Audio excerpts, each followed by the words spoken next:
Welcome to this week's episode of Insight. During this week's show, we're going to cover three topics. Obviously, the first one, and the most important one, is the continued illegal blockade and the siege of Artsakh by the Aliyev regime. The second one is going to be the recently announced EU Aliyev's country electricity deal, which has come under a lot of criticism, and sort of a moment of reflection on ourselves, at our nation, at this moment. As of this morning, and we're filming this on Wednesday morning, the blockade continues. From all the reports that we're getting, the humanitarian situation is getting worse and worse. There's starting to be serious food shortages, and things are getting desperate very quickly. It is very clear that the goal of the regime in Baku is essentially ethnic cleansing by starvation. I suspect that in a couple of days, they will announce that they will have a humanitarian gesture in which anybody who wants to leave can leave. This is basically a soft way of creating ethnic cleansing where you allow people to leave and you allow nothing to come in. As far as the specific reports, what we have is shortages of basic vegetables that are already essentially no longer available in markets. Cash is running low from banks. Vital medicines, especially people who need daily medications, are starting to run out or have already run out. There are dozens of patients that need to be medevaced out that are stuck needing vital surgery. A few days ago, the first death was reported, the first person that's been murdered by the regime in Baku via this blockade, and 10 children right now are in critical care because of this blockade and not being able to get out. In reality, we are probably a few days away from an airlift type situation, or we're going to have a complete disaster on our hands. Now we're going to move on to the second topic of the week, which is the recently announced connection of Aliyev's country to the EU electrical grid system. This was actually announced with multiple leaders from different countries, Romania, Bulgaria, and Aliyevstan, and the leader of the European Council, Ursula von der Leyen, getting together to sign this agreement.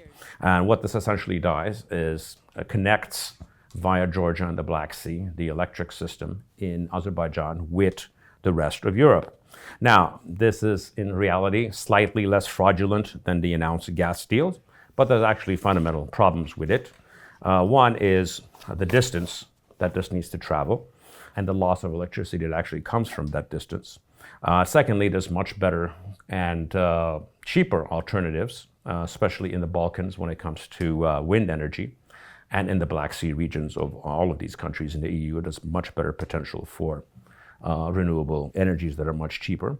And then when it comes to solar capacity, all of Southern Europe can actually produce electricity at a much cheaper rate than anything as fanciful as bringing it all the way from this part of the world. There's in fact no great advantage from any of the countries regionally here in exporting this electricity or getting tied up to the European grid system. What should we take from this? Obviously, this stands out given the fact that this is happening at the same time where there's an illegal blockade of Artsakh that is going on. Even if the intentions of the EU is not to have this be seen as a green light for the regime in Baku, in reality, when you're dealing with the level of degeneracy that you're dealing with Baku, that's how they're going to see it. Now, knowing how bureaucratic systems work, frankly, this could be something that is quite process-driven and not even thought out or planned. We're not sure of that. We have no way of knowing if this is something that's deliberately politically inclined or something that just happened. But I will bring up a similar scenario. Just imagine, is it even conceivable that in 1992, when the siege of Sarajevo was going on, any European Council president getting together with the Serbian leader to sign anything on any matter? It is almost impossible to imagine that. And what does that really tell us? It tells us that when it comes to victimhood, we're a few scales below any Muslims from the former Yugoslav republics or sort of sacred victims. And we're definitely many more scales below blonde victims with the right enemies, like our Ukrainian friends. We need to understand one thing, and we need to understand it clearly. Currently, at this moment, the EU policy is actually not that far off from the policy of the Aliyev regime. What they want is they want ethnic cleansing in Artsakh. They just want it without the mass graves that come with it, which is the basic inclination of the regime in Baku. And why is that? Because frankly, it is much easier to pay for refugees and other things that come after such an event than actually taking on your actual legal responsibility, because at this point, the world powers actually have a responsibility to protect. That's actually written into international law. And right now, there's no group of people in the world that are in greater danger of genocide than the Armenians of Artsakh, except that will take political will to do so, and that is something that countries generally don't want to do. It's much easier to deal with the consequences of disaster than the other way around. Now, frankly, as I said, that's their current policy. It does not mean their policy is not changeable. It just needs to be challenged. Their own hypocrisies, their talk of European values and all of these things need to be constantly put in their place. They need to be ostracized, and they need to be essentially shamed and beaten into doing the right thing, whether they want to or not. And in this scenario, what is absolutely needed, and the first step towards this process, is the internationalization of this issue, which starts with a current massive Western-led airlift to break the blockade and internationalize this issue, which is actually the only way to solve it in the long run. When trying to understand EU policy in this region, I think there's actually another factor that we need to look at. It's not a pleasant one, but it's sort of a reality that we need to understand and comprehend. This week, there was a huge scandal because a vice president of the European Council was found to be essentially taking bribes from the government of Qatar to sort of improve the image of the country during the World Cup. At the same time, we have seen former EU leaders like Gerhard Schröder, who was the Chancellor of Germany, literally being on Putin's payroll via Gazprom. And obviously, there are dozens of cases of the Aliyev regime bribing different members of the European Parliament and people up and down the structures of the European Union. What this shows us is that European policy, EU policy, can be bought in many instances, especially in areas of the world that are not their primary interest, or at a minimum, greatly influenced. Obviously, not every decision is made like this, but when you see this pattern of corruption, you would be rather naive not to believe that that's a possibility. So, having said all that, given the systematic, at this point, pro-ethnic cleansing and pro-regime inclinations of EU policy in the region, I'm not saying this is the primary driver, but for us to ignore this possibility is to be rather simple-minded and naive. Now let's move on to the last part of the show, which is what I call the tough love portion. This is about us and what our responsibility does. It is easy to blame others, EU, Russia, or whatever, but ultimately, the protection of the Armenians of Artsakh are actually our responsibility. And to the extent that we cannot deliver on that, to the extent that it is not in our hand, that is actually an embarrassment, and we should be humiliated by it. That we have 120,000 Armenians that are living in the whims of this degenerate regime that doesn't even have the right to rule its own people, much less 120,000 Armenians in Artsakh. So what I want to do is I want to go through different groups and institutions in our own society and start questioning them. And I'm going to start with our church. Where are your caravans with priests leading trucks towards the Berzor corridor? Even if you're going to get stopped, you can go there and you can make a scene demanding the Russian peacekeepers to let you through. Imagine the imagery of that on TV and in PR circles around the world. What are you doing in corralling in these Christian solidarity movements from around the world, the Catholic Church and other places, for them to engage?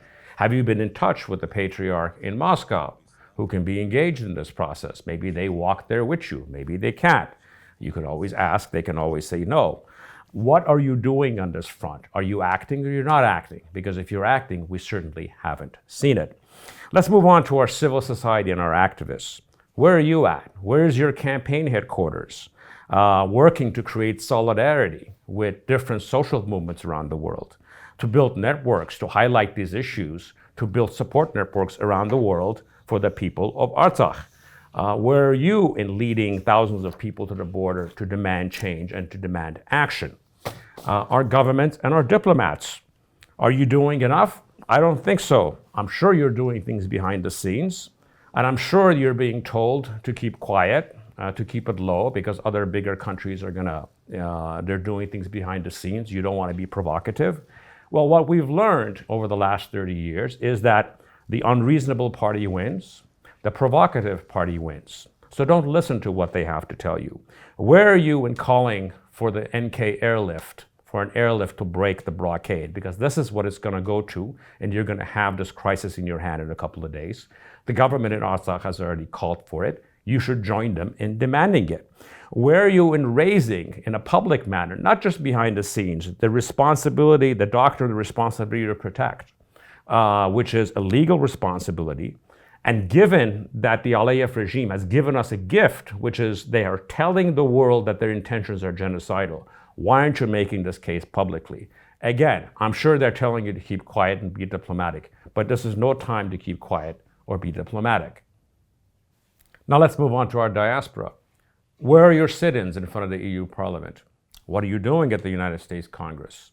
What are you doing to generate media about what's going on in Artsakh? I was recently reading the newspaper of what is the biggest diaspora in the United States, which is in Los Angeles. And over 10 days, they have stories about everything. There has not been a single story about one of the greatest humanitarian crises in the world, what's going on in Artsakh. Where are you at? Why aren't you active? Why aren't you raising your voice? Let's move on to our IT sector. Where are your drones at the border carrying medications to Artsakh to people who need it? The other side, they say they're gonna shoot down anything that flies, that takes in humanitarian aid, dare them to do so and publicize it. There's more to life than large salaries and trips to Bali. Our opposition, why aren't you on the front lines? Why aren't you taking aid? Why aren't you causing a stir? And by doing so, actually strengthening yourself politically and humiliating this government for its lack of action that you can make a compelling case for. In conclusion, it's time to stop being nice and fight like the consequences don't matter. We need to learn one word, and this needs to be our guiding principle. It's called resistance. And it's a resistance against everyone. It's a resistance against the regime in Baku and its tactics, and it's a resistance against the world. This needs to be our operating principle moving forward. Let's act on it. As a final note, this is going to be our last episode of Insights for this year. We're going to take a break for a couple of weeks, and we'll be back in late January. However, given the current crisis situation, I'm going to be on other CivilNet shows updating you, as all the rest of our CivilNet family does on a daily basis. Thank you for joining me in this week's episode of Insights.